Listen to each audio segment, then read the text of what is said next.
تو تمہاری زبان، تمہارے ہاتھ پاؤں، تمہارا رونگٹا رونگٹا اور زمین اور آسمان کا ایک ایک ذرہ جس کے سامنے تم نے جھوٹا اقرار کیا تمہارے خلاف خدا کی عدالت میں گواہی دے گا، اور تم ایسی بے بسی کے عالم میں وہاں کھڑے ہوگے کہ ایک بھی گواہ تم کو صفائی پیش کرنے کے لیے نہ ملے گا۔ کوئی وکیل یا بیرسٹر وہاں تمہاری طرف سے پیروی کرنے والا نہ ہوگا، بلکہ خود وکیل صاحب اور بیرسٹر صاحب جو دنیا کی عدالتوں میں قانون کی الٹ پھیر کرتے رہتے ہیں، وہ بھی وہاں تمہاری ہی طرح بے بسی کے عالم میں کھڑے ہوں گے۔ وہ عدالت ایسی نہیں جہاں تم جھوٹی گواہیاں اور جعلی دستاویز پیش کر سکو۔ دستاویزیں پیش کر کے اور غلط پیروی کر کے بچ جاؤ۔ دنیا کی پولیس سے تم اپنا جرم چھپا سکتے ہو، خدا کی پولیس سے نہیں چھپا سکتے۔ دنیا کی پولیس رشوت کھا سکتی ہے، خدا کی پولیس رشوت کھانے والی نہیں ہے۔ دنیا کے گواہ جھوٹ بول سکتے ہیں، خدا کے گواہ بالکل سچے ہیں۔ دنیا کے حاکم بے انصافی کر سکتے ہیں، خدا ایسا حاکم نہیں جو بے انصافی کرے، اور پھر خدا جس جیل میں ڈالے گا اس سے بچ کر بھاگنے کی بھی کوئی صورت نہیں۔ خدا کے ساتھ جھوٹا اقرار نامہ کرنا بہت بڑی بے وقوفی ہے، سب سے بڑی بے وقوفی ہے۔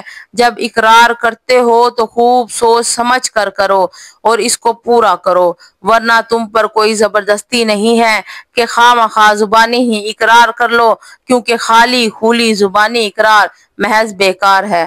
لا الہ الا اللہ کہنے کے بعد تم محمد الرسول اللہ کہتے ہو، اس کے معنی یہ ہے کہ تم نے یہ تسلیم کر لیا کہ محمد صلی اللہ علیہ وآلہ وسلم ہی وہ پیغمبر ہیں جن کے ذریعے سے خدا نے اپنا قانون تمہارے پاس بھیجا ہے۔ خدا کو اپنا آقا اور شہنشاہ مان لینے کے بعد یہ معلوم ہونا ضروری تھا کہ اس شہنشاہ کے احکام کیا ہیں، ہم کون سے کام کریں جس سے وہ خوش ہوتا ہے اور کون سے کام نہ کریں جن سے وہ ناراض ہوتا ہے، کس قانون پر چلنے سے وہ ہم کو بخشے گا اور اس کی خلاف ورزی کرنے پر وہ ہم کو سزا دے گا۔ یہ سب باتیں بتانے کے لیے خدا نے محمد صلی اللہ علیہ وآلہ وسلم کو اپنا پیغمبر مقرر کیا۔ آپ صلی اللہ علیہ وآلہ وسلم کے ذریعے سے اپنی کتاب ہمارے پاس بھیجی اور آپ نے خدا کے حکم کے مطابق زندگی بسر کر کے ہم کو بتایا کہ مسلمانوں کو اس طرح زندگی بسر کرنی چاہیے۔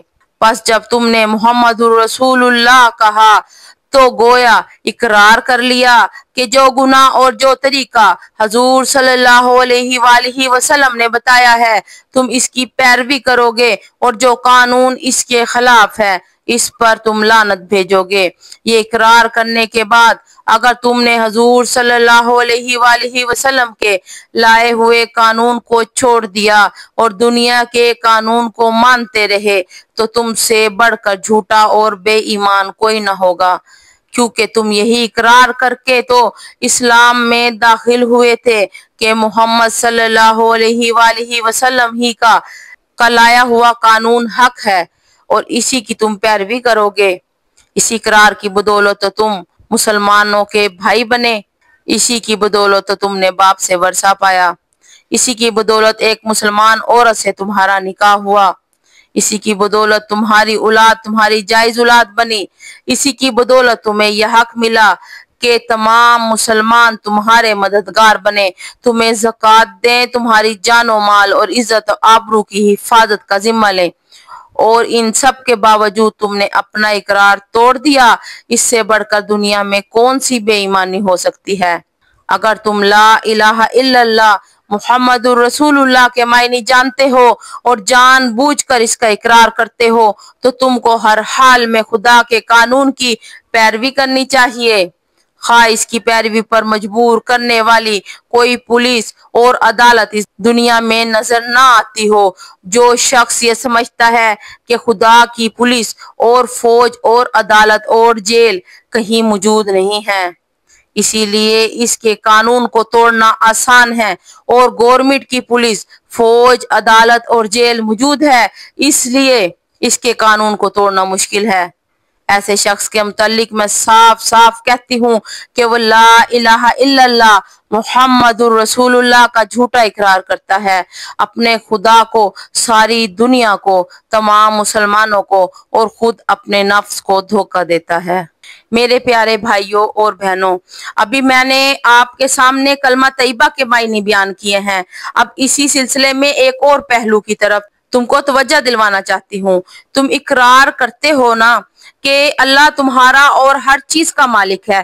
اس کے کیا معنی ہے؟ اس کے معنی یہ ہے کہ تمہاری جان تمہاری اپنی نہیں، خدا کی ملک ہے۔ تمہارے ہاتھ اپنے نہیں، تمہاری آنکھیں اور تمہارے کان اور تمہارے جسم کا کوئی عضو تمہارا اپنا نہیں۔ یہ زمینیں جن کو تم جوتتے ہو، یہ جانور جن سے تم خدمت لیتے ہو، یہ مال اسباب جس سے تم فائدہ اٹھاتے ہو، ان میں سے کوئی چیز تمہاری نہیں، ہر چیز خدا کی ملک ہے اور خدا کی طرف سے عطیے کے طور پر تمہیں ملی ہے۔ اس بات کا اقرار کرنے کے بعد تمہیں یہ کہنے کا کیا حق ہے کہ جان میری ہے، جسم میرا ہے، مال میرا ہے اور فلاں چیز میری ہے اور فلاں چیز میری ہے؟ دوسرے کو مالک کہنا اور پھر اس کی چیز کو اپنی قرار دینا بالکل ایک لغو بات ہے۔ بھائیو، اپنے مالک کا احسان دیکھو کہ اپنی چیز تم سے لیتا ہے اور پھر کہتا ہے کہ یہ چیز میں نے تم سے خریدی ہے اور اس کا معاوضہ میں تمہیں دوں گا۔ اللہ اکبر۔ قرآن میں ارشاد ہوتا ہے کہ ان اللہ اشتری من المؤمنین انفسهم واموالهم بان لهم الجنہ، سورہ توبہ۔ اللہ نے ایمانداروں سے ان کی جانیں اور ان کے مال خرید لیے ہیں اس معاوضے میں کہ ان کے لیے جنت ہے۔ سبحان اللہ۔ اس بات پر یقین رکھیے کہ یعنی اللہ کے علاوہ کوئی مشکل کشا نہیں، اللہ کے علاوہ کوئی حاجت روا نہیں، اللہ کے علاوہ کوئی بگڑی بنانے والا نہیں، اللہ کے علاوہ کوئی ہر جگہ موجود نہیں، اللہ کے علاوہ کوئی عالم الغیب نہیں، اللہ کے علاوہ کوئی مختار کل نہیں، اللہ کے علاوہ کوئی ذروں کو جاننے والا نہیں، اللہ کے علاوہ کوئی راتوں کی تاریکیوں میں سننے والا نہیں۔ تیرے اس لا الہ الا اللہ پڑھنے کا کوئی فائدہ نہیں، کروڑ مرتبہ کلمے کا اقرار کر، لیکن جب تیرا عقیدہ یہ نہیں ہوگا کہ الہ کا معنی مختار کل، حاجت روا، مشکل کشا، داتا ہر جگہ موجود ہے اور لا اس کی نفی کر دی کہ یہ صفتیں کسی ولی میں نہیں، کسی نبی میں نہیں، کسی کتب میں نہیں، کسی ابدال میں نہیں، کسی پتھر میں نہیں، کسی مورت میں نہیں، کسی بت میں نہیں، کسی چاند میں نہیں، چاند میں نہیں، ستاروں میں نہیں، لا الہ الا اللہ، مگر اللہ میں یہ صفتیں پائی جاتی ہیں۔ اس کے بعد تیرے کلمے کا اعتبار ہوگا۔ جب کلمے کا اعتبار ہو گیا، لا الہ الا اللہ محمد الرسول اللہ، پھر تیری نماز قبول ہوگی، پھر تیرا روزہ قبول ہوگا، پھر تیرا حج قبول ہوگا، پھر تیرا ذکر قبول ہوگا، پھر تیری عبادت قبول ہوگی۔ میرے پیارے بھائیوں اور بہنوں، کلمہ توحید لا الہ الا اللہ جنت کی کنجی ہے، یہی نجات کی راہ ہے۔ اس کلمے سے ہماری روح کو طاقت ملتی ہے۔ آئیے ہم اپنی زبان، دل اور عمل کو اس کلمے کے تابع کریں۔ اللہ ہم سب کو لا الہ الا اللہ محمد الرسول اللہ کے تقاضے پورے کرنے کی توفیق دے، آمین یا رب العالمین۔ اللہ آپ سب کا حامی و ناصر ہو۔ اگر آپ کو میری یہ کوشش اچھی لگی ہو تو پلیز میرے چینل کو سبسکرائب اور ویڈیو کو لائک ضرور کر دیجیے گا۔ السلام علیکم ورحمۃ اللہ۔